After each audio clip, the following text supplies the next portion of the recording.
এই ভোটে সব থেকে পপুলার লিডার কে? নওশাদ সিদ্দিকী। ভাঙড়ের দায়িত্ব কি? এই গোটা পশ্চিমবঙ্গের মধ্যে সব থেকে বেশি ভোটে জেতাবেন, ভাঙড় নাম্বার 1 হবে।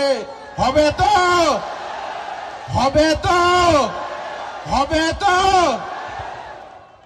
দেখুন, যে কথা বলছিলাম গতকাল অভিষেক বন্দ্যোপাধ্যায় সাহেব তিনি বলে গেছেন, এক নিরাপত্তার কথা পরিষ্কার করে দিলাম কাগজ এনে, নিরাপত্তাকে দিয়েছে আদালত। দ্বিতীয় বলেছে এসআইআর হওয়ার সময় কোথায় ছিলে?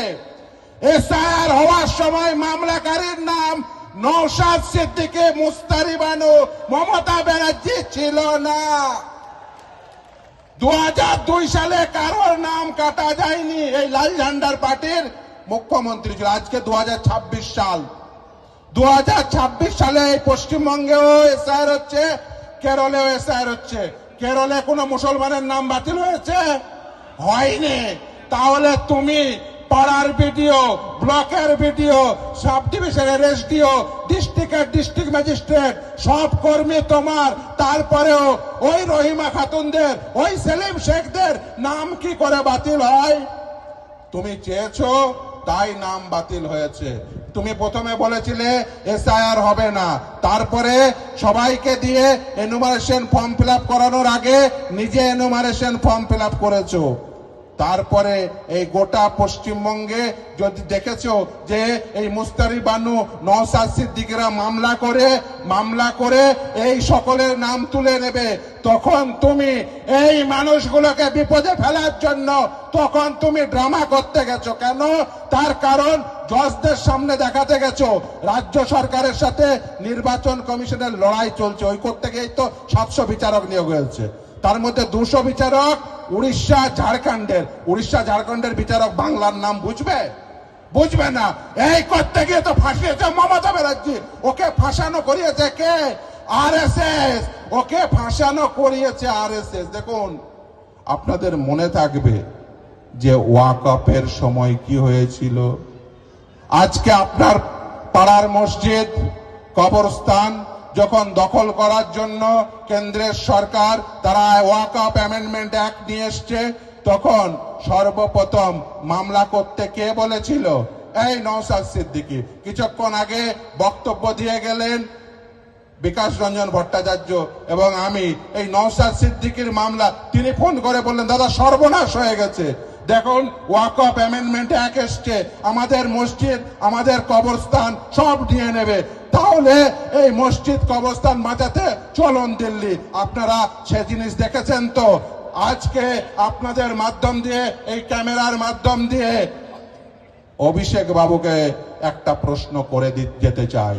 আপনি দুটো প্রশ্ন করেছেন, উত্তর পেয়ে গেছেন যে নওশাদ সিদ্দিকীর নিরাপত্তা দিয়েছে আদালত, এবং এসআইআর এ মমতা ব্যানার্জির আগে মামলা করেছে কে? নওশাদ সিদ্দিকী। শুধু তাই না, আমার মসজিদ, আমার কবরস্থান, আমার দাদর কবরস্থান, আমার দাদির কবরস্থান যেদিন দখল করতে এসেছিল, সেদিন তোমার পিসি কোথায় ছিল? সেদিন মামলা কে করেছিল? নওশাদ সিদ্দিকী। তোমার সেদিন মনে পড়েনি? উল্টে যখন নওশাদ সিদ্দিকীর নেতৃত্বে কনস্টিটিউশনাল ফোরাম ধর্মতলা থেকে শুরু করে গোটা পশ্চিমবঙ্গে আন্দোলন শুরু করেছে, যখন দেখেছে মানুষ জাগছে তাদের মসজিদ, তাদের কবরস্থান রক্ষা করার জন্য, তখন কি বলেছে? ভোট নিতে তখন কি বলেছে? যে তুমি আন্দোলন করতে দিল্লি যাও। আজকে ভোট চাইতে এসছে ভবানীপুর থেকে, কালীঘাট থেকে ভোট চাইতে এলে ওই তৃণমূলের প্রার্থীদের বলে যাবে ভোট চাইতে তোমরা দিল্লি যাও। ভাঙড়ে ভোট চাওয়া যাবে না। আমার দাদর কবর বাঁচাতে তুমি আসনি।